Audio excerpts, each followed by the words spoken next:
परमात्मा की बड़ी लीला है। इक्ष्वाकु वंश बहुत बड़ा है। इक्ष्वाकु वंश प्रभवो राम नाम जनै श्रुतः। इक्ष्वाकु वंश में भगवान राम का जन्म हुआ है, उसी वंश की ये कथा है। सरयाती राजा, वहीं पर सैनिकों ने विश्राम किया, इधर भोजन पानी बन रहा था। उनकी बेटी जो सुकन्या है वो जंगल में अपनी सखियों के साथ में थोड़ा विचरण करती हुई और उस आश्रम की ओर बढ़ रही थी। आश्रम से पहले एक बाई बनी हुई है, बामी, जैसे पहले जी होते अब तो बामी काट के फेंक दी, जो सर्प बना लिया करते, दीमक बनाती थी, सर्प रहते थे। एक बामी बनी हुई है, उस बामी में दो लाइट चमक रही हैं आंखों की, यानी केवल सारा शरीर ढका हुआ है और आंखों की दो लाइट ऐसी लाइट जैसी चमक रही हैं। तो उसने देखा ये इसमें कौन है। एक कांटा पड़ा हुआ था, विचार नहीं किया था। बेटी थी, कम उम्र थी, इतना ज्ञान नहीं था, और कांटा लेकर के दोनों आंखों में चुभो दिया। तो जैसे ही कांटा बाहर को उसने खींचा तो रुधिर बहने लगा, रक्त। अब तो महात्मा के जो तपस्या कर रहे थे उनका नाम था च्यवन ऋषि। च्यवन, ये जो च्यवन प्रकाश है ना, ये च्यवन उन्हीं के नाम से है, च्यवन प्रकाश। आजकल जो लोग तुम खाते हो जो बढ़िया बलवर्धक है, तो ये च्यवन ऋषि की आंखों से रक्त निकलने लगा। कुछ कराहट सी भी आई, यह देख करके वो बाला वहां से सखियों के साथ चली गई। मुनि के मन में क्रोध हुआ तो जितने भी सैनिक इत्यादि थे सबके मलमूत्र बंद हो गए। महात्मा को जब त्रसित किया गया, तरण दिया गया कष्ट, तो उनके मलमूत्र बंद हो गए और पेट फूलने लगे। राजा का भी यही हाल हुआ। राजा ने कहा भाई किसने अपराध किया है, किसी संत का या किसी का कोई अपराध किया है, यहाँ क्या बात क्या है। लोगों ने कहा भाई अपराध हमने तो कुछ नहीं किया है, लेकिन ये बेटी वहां पास ही बैठी थी, इसने कहा माँ, और अपनी माँ से कहा मैं पिताजी से कैसे बताऊं, मुझसे अपराध हुआ है। क्या अपराध हुआ है बेटी बताओ। तो पिताजी से विनय किया और कहने लगी कि मैं जा रही थी उधर घूमने के लिए, तो वहां पर दो आंखें चमक रही थी लाइट जैसी, मैंने उनमें कांटा चबा दिया। अच्छा बेटी, अच्छा नहीं किया। ये राजा बड़े धार्मिक थे। बेटी और कुछ लोगों को लेकर के वहां पहुंचे और पहुंच करके देखा, बामी को हटाया। महात्मा निकले, चमन जो केवल हड्डी हैं। अब उन्होंने कहा कि भाई राजन, तुम्हारी बेटी ने मेरी नेत्र ज्योति को हरण कर लिया है, अब मेरा कैसे जीवन चल सकता है। आंधरो आदमी पे कारक तो बड़ा हृदय में थोड़ी पीड़ा थी। राजा ने कहा कि मेरी सेना का मलमूत्र हो गया है बंद और बड़ा कष्ट पा रहे हैं लोग। तो राजा ने ऋषि का अभिप्राय समझ लिया कि भाई सेवा करने के लिए यह पुत्री जब तक मेरा शरीर रहे, मेरे पास रहे, ये ऋषि का अभिप्राय था। राजा बड़ा ज्ञानी था, उसने अभिप्राय को समझ लिया और अपनी पुत्री को च्यवन ऋषि के ही वहां हवाले कर दिया कि बेटी यही है तेरे जो सब कुछ हैं, तेने अपराध किया है, इनकी तू सेवा कर। और राजा का जो सैनिक थे वो सब ठीक हो गए, सेना को लेकर के अपने राज्य को लौट गया। कुछ दिन बाद, बहुत दिन बाद में राजा और रानी दोनों आए, देखें बेटी का क्या हाल है, कैसा है। तो महात्मा च्यवन ऋषि बड़े जानकार थे, उन्होंने अश्विनी कुमारों का आवाहन किया और बहुत प्रकार से उनसे विनय करी।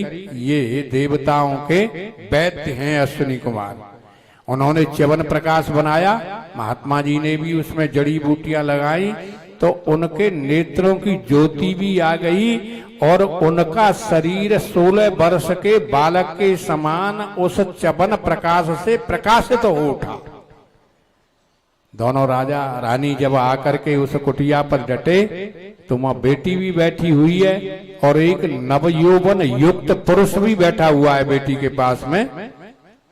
राजा ने कहा, अरे बेटी ये तूने क्या किया, ये जार पुरुष कौन है? हैं? तूने ये मेरे वंश जो मेरा इक्ष्वाकु वंश प्रभव है जानती है, ये तेने क्या किया? बेटी ने कहा, क्या है पिताजी, बैठिए तो सही, पहले जल पीकर। न जल नहीं पीऊंगा, न तुझे देखना चाहता हूं कि नहीं ये वही च्यवन ऋषि हैं जिनको आपने मुझे सौंपा था। अश्विनी कुमारों को बुलाकर इन्होंने च्यवन प्रकाश का सेवन किया है और मैंने तुम्हारे नाम को उजागर किया है, भगवान से प्रार्थना करी तो इनके नेत्रों में भी ज्योति आ गई है और पति रूप में मैंने इनको वर्ण कर लिया है। हमारे देश के अंदर कैसी कैसी बेटियां थीं, पिता ने जहां पर उन्हें रख दिया, जहां दे दिया, वहीं पर पूरा जीवन व्यतीत करती थी। अनुसैया ने कहा है ना, अंध बदर क्रोधी अत दीना, कैसा भी पति हो उसका अपमान नहीं करना चाहिए। ये बात हमारी सरियाती की बेटी ने जो है सुकन्या ने, सुकन्या का मतलब होता है सुंदर कन्या, मनो को मन की सुंदर वाली कन्या। थोड़ी भूल तो हुई लेकिन पूरा जीवन च्यवन ऋषि के साथ में व्यतीत कर दिया। ये कथा आप सुकन्या की सरियाती के वंश में उत्पन्न हुई उस बेटी की है। इसके बाद में नगवा और उनके पौत्र अम्बरीश का उपाख्यान है। अम्बरीश, ये अम्बरीश भी इसी कुल के राजा हैं और बड़े धर्म परायण हैं। एकादशी का पारायण करते हैं। एकादशी, एकादशी पर कुछ बताएं, थोड़ा मानो तो है बता। मैं एकादशी का मतलब है आप जो एकादशी या हम रहे उसमें थोड़ा अल्प आहार लें, ठीक है ना, थोड़ा। अब जिन आए कूटू की पकौड़ी, कलाकंद, बढ़िया बढ़िया फल, साबूदाने की खीर, समा की। अरे एकादशी का जी तो द्वादशी की नानी है। इतनो सौदा एकादशी में खाना चाहिए, डकार न आवे, इतना लेना चाहिए। और मकूटू की पकौड़ी बन रही हैं और बाकी खीर चल रही है। अब मैं वहां कथा कराता हूं जिस आश्रम पर बिलारा में 33 दिन होती है तो 2 एकादशी पड़ते हैं। तो मालकी तो वहां कमी ना रहे तो तुम बाल लोग दया मत है, हम बनवाए वो करते हैं चलो। पर भाई ऐसे अड़ जाते हैं कि जाको कोई ठिकाना ना है। इतनो अड़ जाना एकादशी को मिचो भैया, एकादशी काज तो द्वादशी की उनानी है। 2.5 सेर पेड़ा हमारे पंडा जी वैसे ही है, जे बैठे पूछ ले। फिर मैं कहतू भैया थोड़ो खा लो, एकादशी ना है। अच्छा अच्छी एकादशी क्या है? एकादश माने क्या है? 1 और 10 माने 11, 5 कर्मेंद्री, 5 ज्ञानेन्द्री और 1 मन, जिन्हों निर्मल कर ले रोजो एकादशी है। स्नानम मनोमल नाश। सुबह हमें सूर्यपाल पूछ रहे, महाराज जी बिना नहाए भजन हो ऐसा कहता बहुत जोतते, बहुत जोतते होगो कि कैसे भी मुंह धो लो, हाथ पांव धो लो, शरीर काम ना दे रहो तो बैठ के भगवान को खूब भजन करो। नहावे तो का है? बोल नहावो में नहावो बातें कहता है स्नानम मनोमल नाश। मन को मैल तो गयो ना है, ऊपर से खूब बक सफेद हुए, बढ़िया तिलक छापे और मन का मैल नहीं। ध्यानम निर्मिष्य मन, ध्यान क्या है? बोले मन का निर्विषय हो जाना। बोले ध्यान करूंगो, भजन करूंगो और बैठे आसन मार के बहुत देर और मन है गायन। वो महावीर कह रहा है कि लल्लू देखियो माटिया सबरिया खाई गई भैंसिया गैया, ये कोई भजन थोड़ी हो तो है क्यों भाई महावीर? हाँ भाई भगत भगत भगतन ही तो कहूंगो, वैसे थोड़ी।